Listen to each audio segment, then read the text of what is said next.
even know what Doge's recommendation is. I assume their recommendation is to close them up. Well, after they hear all the testimony, I think they're gonna make a decision relatively sooner than later. Yeah.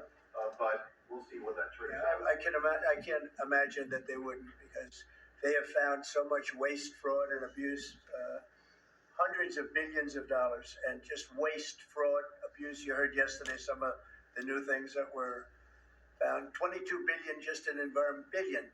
You know, if you had 22 million, Warren, it would be nice. But 22 billion put into environmental accounts. One was 2 billion into one account, Stacey Abrams, where they had $100 in the account. And just before I came in, they put $2 billion. And you guys are looking, so you mean 2 million or maybe 200,000? No, $2 billion were put in the account. What do you think of that, Mike? Do you think that's a straight deal? 2 billion? Just write me the check, Mr. President. I'll take it with me to Israel. It's a horrible thing, and we have so many of those things. So they've done an incredible job, and the country wants to hear it. I think Doge is actually very popular because of what's happening. They're hearing about all of these scams and for big money, tremendous amount. And when you add it up, just hundreds of billions of dollars being wasted, and much of it's fraud. You know, we talk about waste, and it is waste and abuse, but a lot of it's fraud too. I just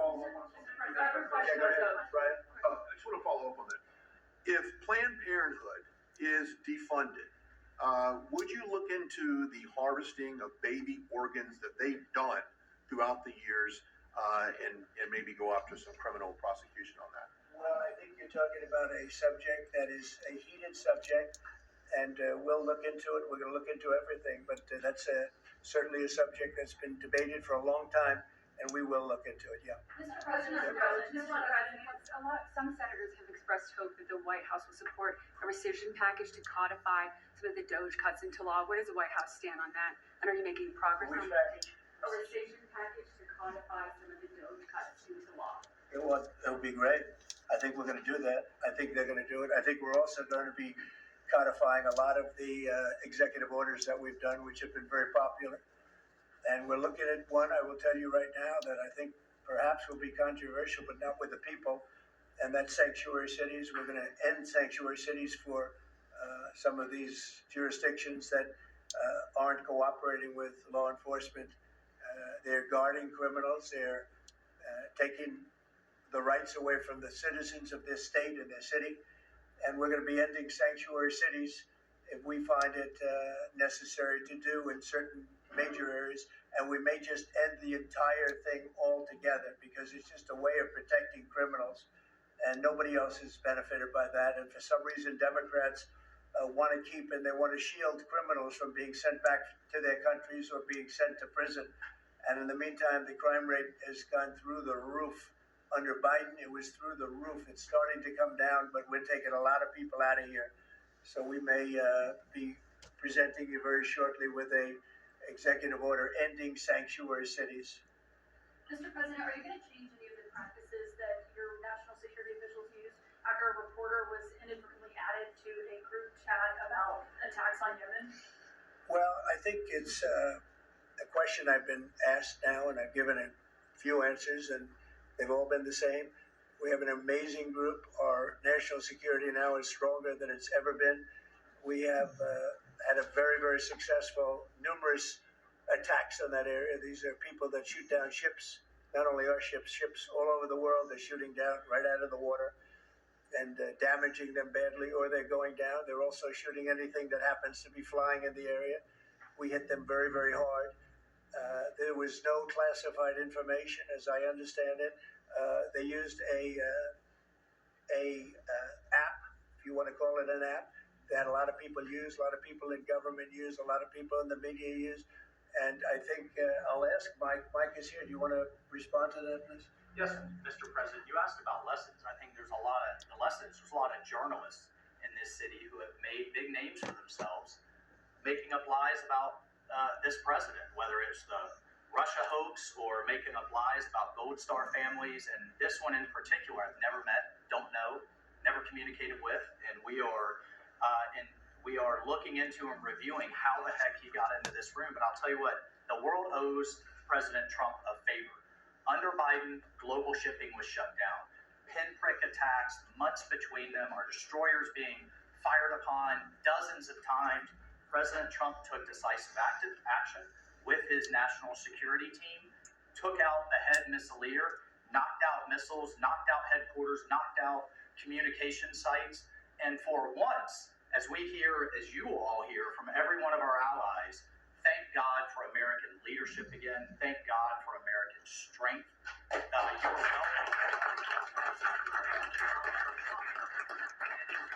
We have a national security team that was coordinating these efforts. As Director Radcliffe testified today, his first day on the job, he was introduced to this app on his government systems at the CIA and at the State Department and otherwise. So, look, this journalist, Mr. President, wants the world talking about more hoaxes and this kind of nonsense rather than the freedom that you're enabling. And a key part of our sovereignty is open sea lanes and knocking the crap out of terrorists, which is exactly what your team and Pete Hegseth, a good friend and fellow veteran, is leading the charge on. And it's an honor to be We had a part of very, it. very successful, we had a very, very successful evening, and we've had numerous successful evenings and days in that area. The Houthis are absolutely on the run. The worst of them has been killed.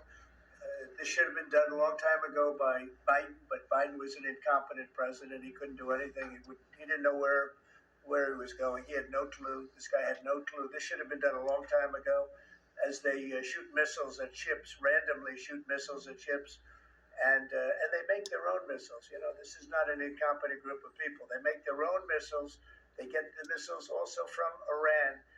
It's an offshoot of Iran. Another offshoot. You have Hamas, you have Hezbollah, you have the Houthis. You got a lot of stuff going on with Iran. And we sent a letter to Iran. You're going to have to be speaking to us one way or the other pretty soon, because we can't let this happen. But that's an app that a lot of people use. And somebody got on. I mean, happened to know the guy's a total sleazebag. The Atlantic is a failed magazine. Does very, very poorly. Nobody gives a damn about it. This gives it a little bit of a shot. And I will tell you this, that they've made up more stories, and they're just a failing magazine. The public understands that. He's a very good man. That man is a very good man right there that you criticize so strongly. He's a very good man, and he will continue to do a good job. In addition to him, we had very good people in that meeting, and those people have done a very, very effective job, and you're going to see it. And it goes on, by the way. It's going to go on. And I think the Houthis wish that it didn't happen, but that's what it's all about. We have to create a safe country, a safe world, and that's what we're doing.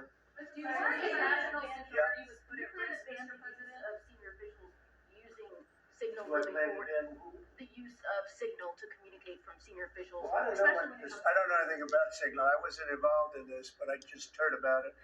And I hear it's used by a lot of groups. It's used by the media a lot. It's used by a lot of the military, and I think successfully. But sometimes somebody can get onto those things. That's one of the prices you pay when you're not sitting in the situation room with no phones on, which is always the best, frankly. But the best is to be there. In fact, oftentimes I've been in fact, just last week I was in the situation room on something very important, and we had a couple of people hooked up by line, and I said, cancel the line. Sorry, fellas, what you do is we'll tell you all about the meeting, because I know people do get on those lines, whether it's Signal or anything else. Yeah. Are you going to change any procedures as a result of this? Well, I mean, look, we look at everything, and, they've made a big deal out of this because we've had 2 perfect months. We are bringing in business. We have another one announced tomorrow, a big one, very big. Like in the history of our country, nobody's ever seen anything like it. And I think probably a lot of people are saying they started by saying it was the greatest first month that a president has ever had, and I think that's true. And now they say it's the best second month, and they had to find something. And certainly we'll look at this, but the main thing was nothing happened. The attack was totally successful. It was, I guess, from what I understand, took place during, and it wasn't classified information. So this was not classified. Now, if it's classified information, it's probably a little bit different. But I always say you have to learn from every experience. I think it was very unfair the way they attacked Michael. a good person. The person that was on just happens to be a sleazebag, so maybe that's just coincidence. I don't know. But you also didn't conduct Would an it be a investigation. problem if the Atlantic released all the text messages if that's not classified? Well, I don't know. I'd have to ask the military about that because maybe you wouldn't want that. I don't know. I will say this: that from what I heard, the man that we're talking about, who's not somebody that I don't think most people have ever heard of, he left. He found it very boring, and he left early. He got off the line very early, so I can't speak to it other than that. So he's made up a lot of stories, and I think he's basically bad for the country. But it's a failing venture, very failing venture. They're very upset, and a thing like this is publicity for them. But I don't think we should allow people that are very good, like that man sitting right at the end of the table, who's done a great job. We shouldn't allow them to be hurt by it. Are you saying you're okay with the continued use of Signal by administration officials? No, that's not what I said. I said we'll look into it, but everybody else seems to be using it. It seems to be the number one used device or app, whatever you want to call it, and we will certainly look. If it was up to me, everybody would be sitting in a room together. The room would have solid lead walls and a lead ceiling and a lead floor, but life doesn't always let you do that. In the meantime, the attack itself that we were talking about and discussing has been an unbelievable success. But you will conduct an investigation, is what you're saying. We'll look into it, sure. Mr. President, I would look into it, sure. I want to look Not into the FBI? anything like that. I would ask them. It's not really an FBI thing. It's really something having to do with security. Security, like, will somebody be able to break in? Are people able to break into conversations? And if that's true, we're going to have to find some other form of device. And I think that's something that we may have to do. Some people like Signal very much. Other people probably don't.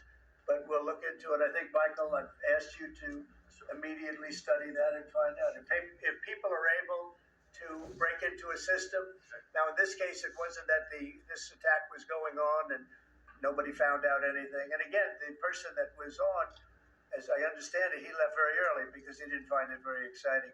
But I think it's something you should look into. Yes, sir, we are. We have our technical experts looking at it. We have our legal teams looking at it. And of course, we're going to keep everything as secure as possible. No one in your national security team would ever put anyone in danger. And as you've said, and we've repeatedly said, the attack was phenomenal and it's ongoing. But the media wants to talk about everything else except for the hostages you're getting out of the Middle East, Iran on its back foot, sea lanes getting reopened, peace in Europe. As we just saw today with a Black Sea ceasefire, we were just on with Steve Witkoff, myself, our team in Saudi Arabia. They want to talk about all this other stuff except for your amazing successes and the successes of your team.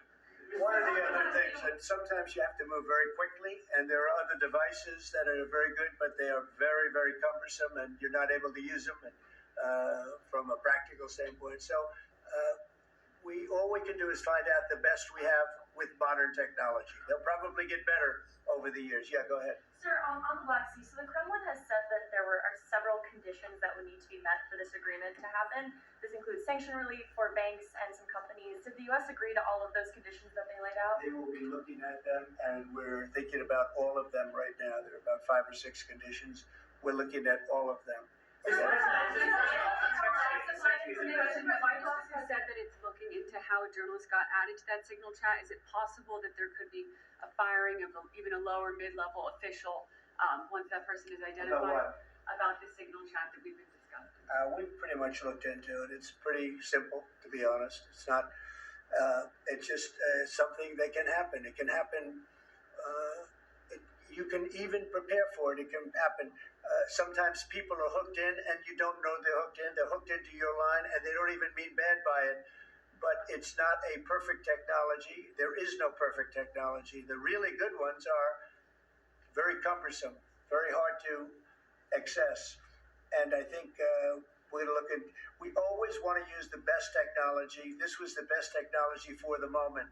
But again, it wasn't classified, so they probably viewed it as being something that wasn't that important. And it obviously with the attack being, I mean, I don't know if it's been read out to you yet, but that attack was a tremendous success for the U.S., a tremendous success. Who said the information Go ahead, was please. not classified?